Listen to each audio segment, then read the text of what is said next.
Jadi di usia 10 tahun saya hafal Quran 5 juz. Hampir semua masjid di Banjarmasin sudah saya imamin ketika itu. Bayangkan Pak, berawal hanya ingin membahagiakan kedua orang tua dengan memberikan hafalan Quran 5 juz kepada orang tua saya. Tiba-tiba Allah membuat mengangkat derajat saya di usia saya masih 10 tahun karena Al-Quran.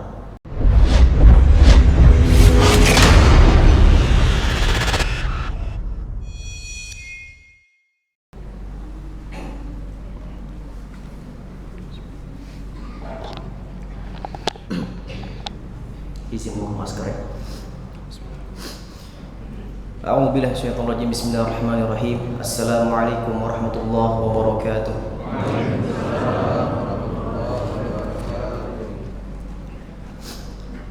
Alhamdulillahi rabbil alamin, hamdan na'imin, hamdan syakirin, hamdan yuwafi ni'amahu wa yukafi'u mazidah. Ya Rabbana lakal hamdu kama yanbaghi li jalali wajhikal karim wa 'azimi sultanik.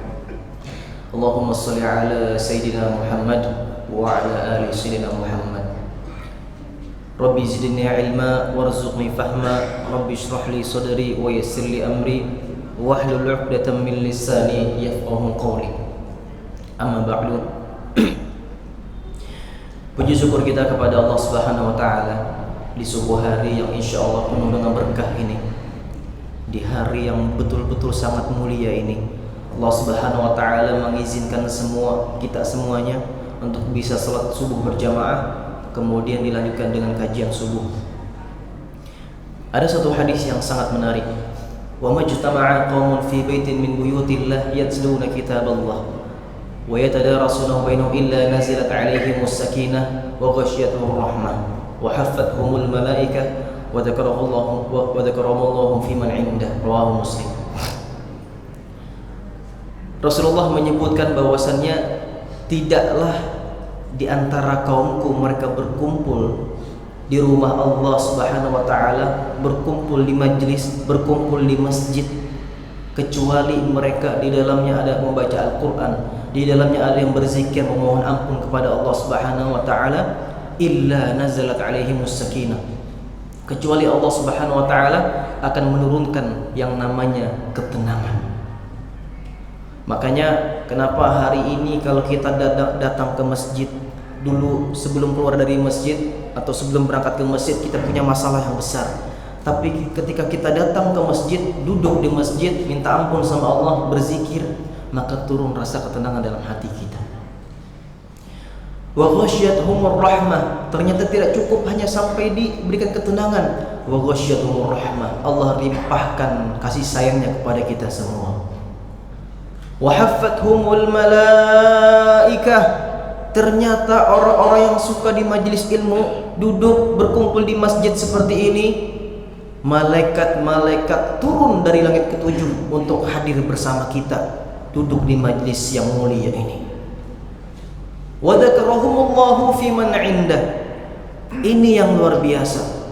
Allah Subhanahu wa taala menyebutkan nama kita satu persatu di hadapan para penduduk langit.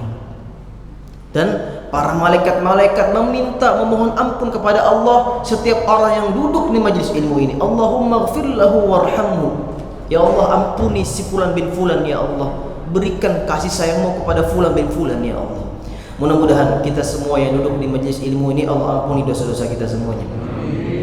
Mudah-mudahan Allah turunkan rahmat berkahnya buat kita semuanya. Yang pertama-tama saya mengucapkan terima kasih kepada para panitia yang telah mengundang saya, Ketua Tamir Masjid, ada Pak Haji Fathul Hairi. Kemudian yang kedua, saya dengar tadi beliau ini jamaah tetap di Masjid Nurul Yakin. Saya tanya rumah beliau di mana? Rumah beliau lumayan jauh dari sini. Ya, ada Pak Wakil Gubernur Provinsi Riau, Bapak Haji Edi Natar Nasution. Semoga Allah sehatkan badannya, Allah panjangkan umurnya, dan Allah berkahi rezeki dan hidupnya insyaallah. Beliau ini jamaah tetap rupanya di sini. Masya Allah. Saya di Jakarta juga sering menemukan beberapa orang-orang pejabat-pejabat tinggi yang mereka ini tidak terekspos, ternyata luar biasa menjaga sholat subuhnya. Saya di Pondok Indah itu di Jakarta Selatan ada masjid. Masjid ini saya diamankan untuk menjadi imam tetap di sana dan membantu para pengurus masjid membersamai program-programnya di sana. Setiap saya datang 10 menit sebelum azan subuh, pasti ada satu orang yang beliau ini bisa dibilang pejabat yang sangat tinggi, tapi kalau datang itu selalu parkir yang paling pertama. Orang yang pertama datang ke masjid beliau, tidak pernah absen kecuali beliau sakit atau beliau berangkat keluar kota. Dan selalu duduknya sok di paling belakang imam. Dan saya sangat salut sama orang yang seperti ini. Ya, mudah-mudahan semakin banyak para pejabat-pejabat negara, pejabat-pejabat ASN yang insya Allah semakin cinta dengan masjid insya Allah. Amin ya rabbal alamin. Kemudian juga yang saya muliakan, yang saya hormati para jamaah Masjid Nurul Yakin, di kesempatan kali ini saya teringat beberapa tahun, bahkan 13 tahun yang lalu, ketika saya flashback tahun 2009-2010. Hari ini atas izin Allah Subhanahu wa taala saya duduk di sini, bukan berarti saya orang yang paling mulia hadirin jamaah sekalian. Bukan berarti saya orang yang paling berilmu. Tapi Allah izinkan hari ini saya duduk di sini karena mungkin ada salah satu keberkahan Quran di dalamnya. Kata Rasulullah SAW, Inna Allah yarfa'u bihadal kitabi aqwaman. Sesungguhnya Allah Subhanahu wa ta'ala akan mengangkat derajat suatu kaum dengan Quran. Maka kalau kita pengen hari ini Allah angkat derajatnya, Allah muliakan dia selama di dunia dan di akhirat nanti, maka jangan pernah jauh-jauh dari Al-Quran. Dulu tahun 2009 ketika saya masuk ke pesantren, namanya Pesantren Terpadu Darul Quran Mulia di Bogor.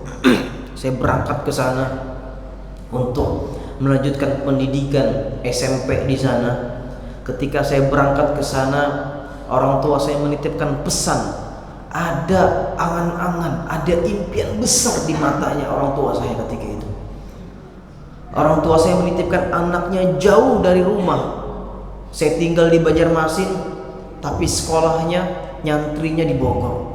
Jarak yang cukup jauh, ribuan kilometer, dipisahkan oleh laut, ya, beda pulau. Kenapa orang tua saya rela mendidik atau menyuruh anaknya buat masuk pesantren?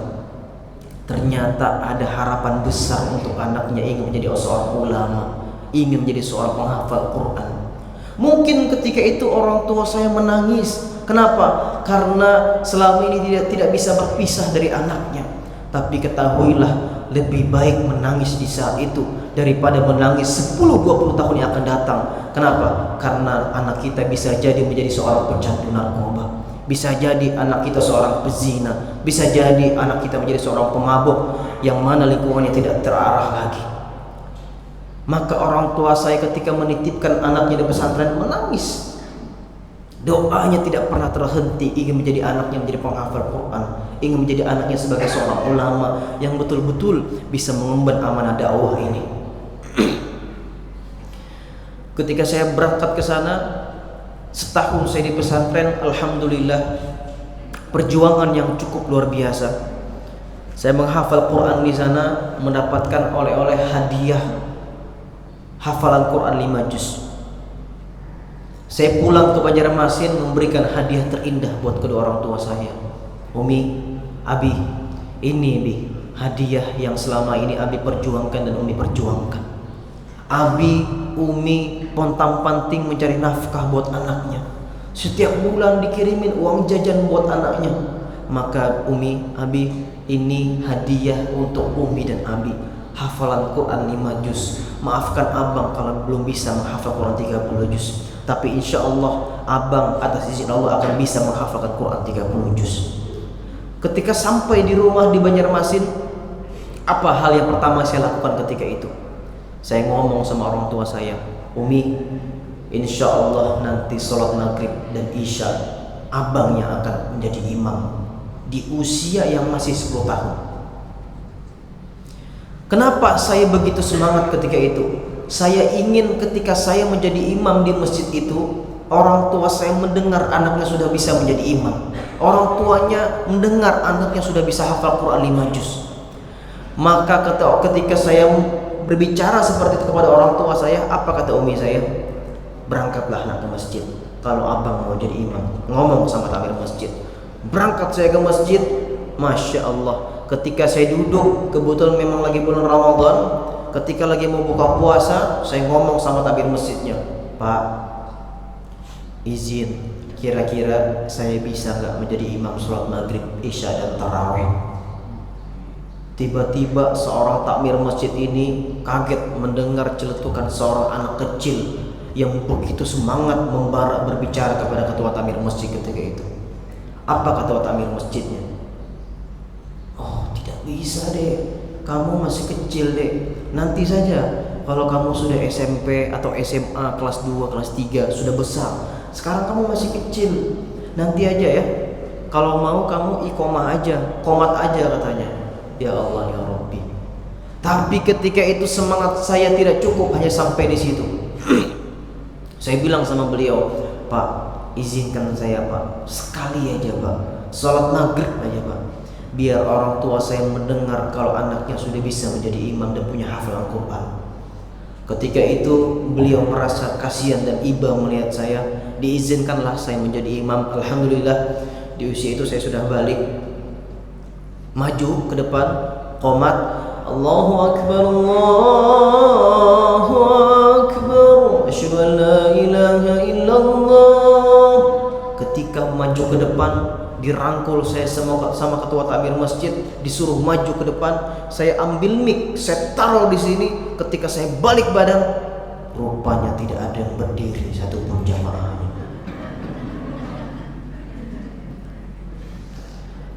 Apakah saya gemeter? Gemeter Pak.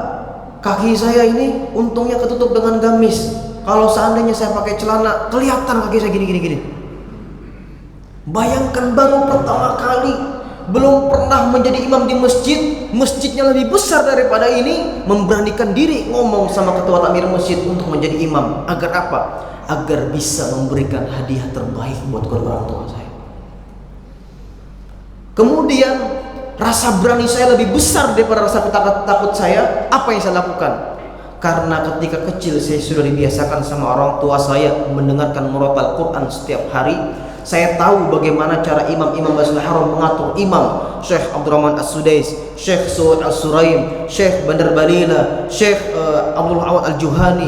Bagaimana mereka mempraktekkan mengatur para jamaah untuk rapi imam saf-safnya, saya praktekkan ketika itu. Maka dengan tegap saya berdiri, kaki saya usahakan tidak bergemetar lagi. Maka apa yang saya ucapkan kepada para jamaah, saya contohkan bagaimana imam Masjidil Haram membaca, Istawu istaqimu wa'tadilu.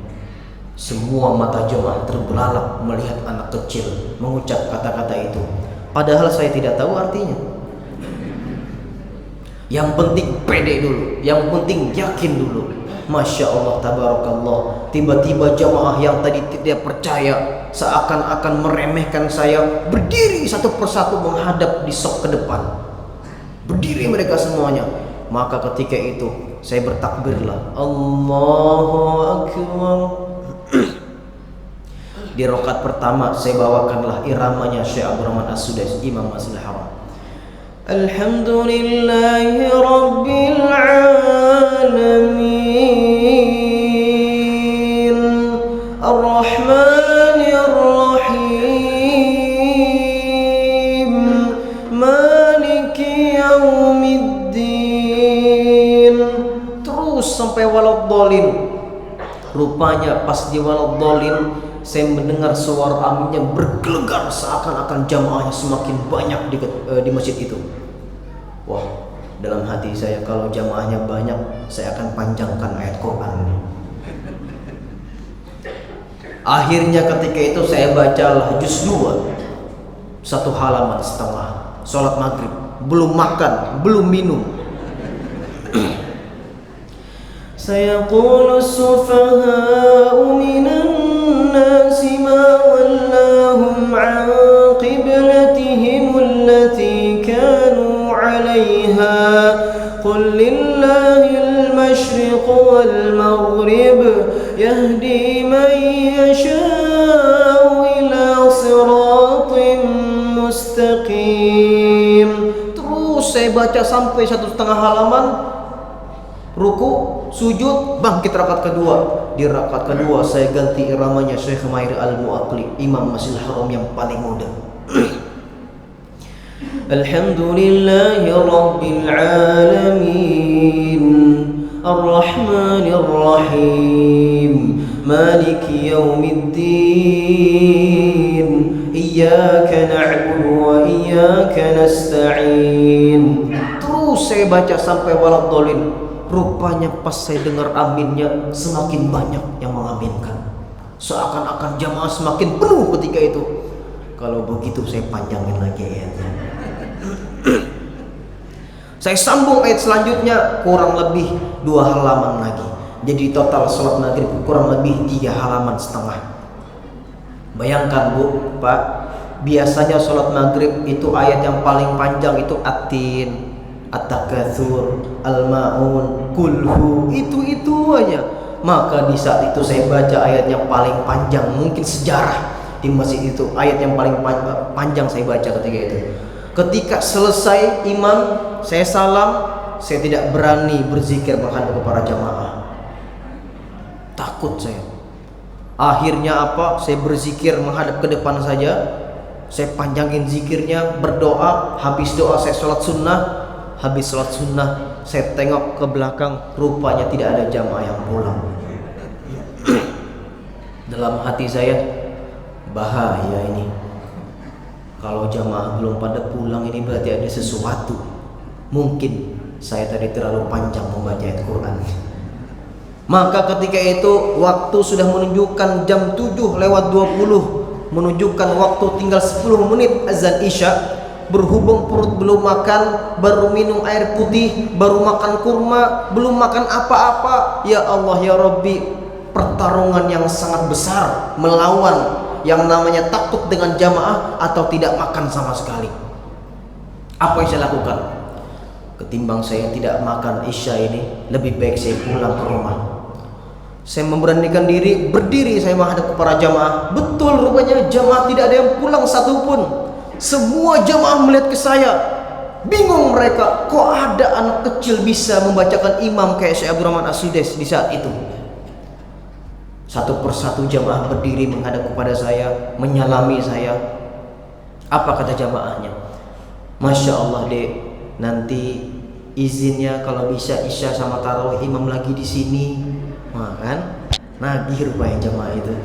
Akhirnya Isya sama tarawih imam di situ lagi saya. Besoknya imam lagi di situ saya. Sampai 3 hari. Lama-kelamaan ada jamaah lain datang di masjid itu, minta sama saya, Dek, bisa nggak ada imam di masjid saya di Kampung Melayu? Boleh Pak. Berangkat saya ke sana. Kemudian setelah saya sholat 2 hari di sana, ada jamaah lain lagi datang, nanyain ke saya, Dek, bisa nggak imam di masjid saya di kampung sebelah? Boleh Pak. Berangkat saya lagi ke sana. Jadi di usia 10 tahun saya hafal Quran 5 juz. Hampir semua masjid di Banjarmasin sudah saya imamin ketika itu. Bayangkan Pak, berawal hanya ingin membahagiakan kedua orang tua dengan memberikan hafalan Quran 5 juz kepada orang tua saya. Tiba-tiba Allah mengangkat derajat saya di usia saya masih 10 tahun karena Al-Quran.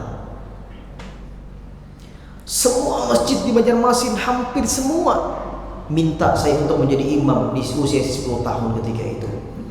Maka saya yakin betul Pak, Bu, kalau kita ini sudah berpegang teguh dengan Al-Quran, insya Allah hidup kita akan mulia dan akan dimuliakan Allah Subhanahu Wa Taala. Ada sebuah hadis Rasulullah SAW di dalam kitab Sahih Muslim, ya, yaitu Imam Muslim Ibnul Hujjat Al-Qushairi An-Nushairi, yang diriwayatkan langsung oleh Abu Umamah Al-Bahili. Sami'tu Rasulullah sallallahu alaihi wasallam yaqul iqra'ul Qur'ana fa innahu ya'ti yaumal qiyamah syafi'an li ashabi. Apa kata Rasulullah? Iqra'ul Qur'ana, bacalah Quran. Maka Quran yang kita baca selama di dunia ini, kelak di akhirat nanti dia akan datang syafi'an li ashabi, menjadi penolong, menjadi syafaat bagi mereka yang hari ini berjuang selalu berinteraksi dengan Al-Quran. Ada hal yang menarik dalam hadis ini. Syafi'an di sini bermakna bukan hanya sebagai penolong, tapi bermakna genap. Kenapa dikatakan genap? Karena di dalam surah Al-Fajr Allah menyebutkan wal fajr wa layalin 'ashr wasyaf'i wal watr. Wasyaf'i itu artinya genap, wal watr itu artinya ganjil. Kenapa di sini dimaknakan dengan ganjil? Dimaknakan dengan genap? Karena ketika kita dibangkitkan dari kubur kita menghadap Allah Subhanahu wa taala untuk dihitung amalnya, kita menghadap kepada Allah dalam keadaan sendirian. Tapi ada yang mereka menghadap kepada Allah Subhanahu wa taala tidak sendirian, ditemani sama sesosok makhluk yang sangat indah. Siapa itu? Al-Quran. Maka kalau kita hari ini bersahabat di dunia dengan Al-Quran, insya Allah Quran akan datang menjadi sahabat terindah kita. Tidak ada yang menemani. Orang tua tidak peduli dengan kita, anak tidak peduli dengan kita, tante tidak peduli dengan kita, kerabat terdekat tidak peduli dengan kita. Yang peduli kepada kita hanyalah amal-amal kita dan Quran yang kita baca selama di dunia.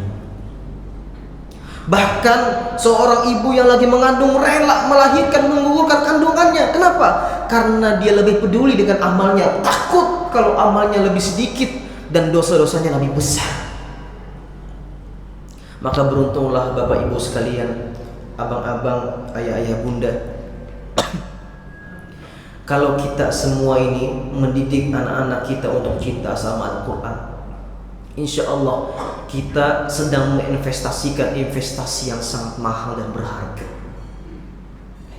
Kalau hari ini kita sibuk mendidik anak kita untuk fokus kepada pendidikan dunia, kenapa kita tidak fokus mendidik anak kita untuk cinta kepada yang agama dan akhirat?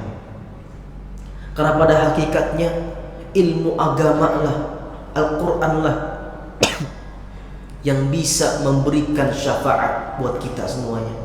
Doa anak soleh lah yang bisa melapangkan kuburan kita. Doa anak soleh lah yang membuat siksa kubur kita diringankan Allah Subhanahu wa taala. Doa anak soleh lah yang membuat kita diangkat derajatnya di sisi Allah Subhanahu wa taala. Maka didiklah anak kita untuk cinta kepada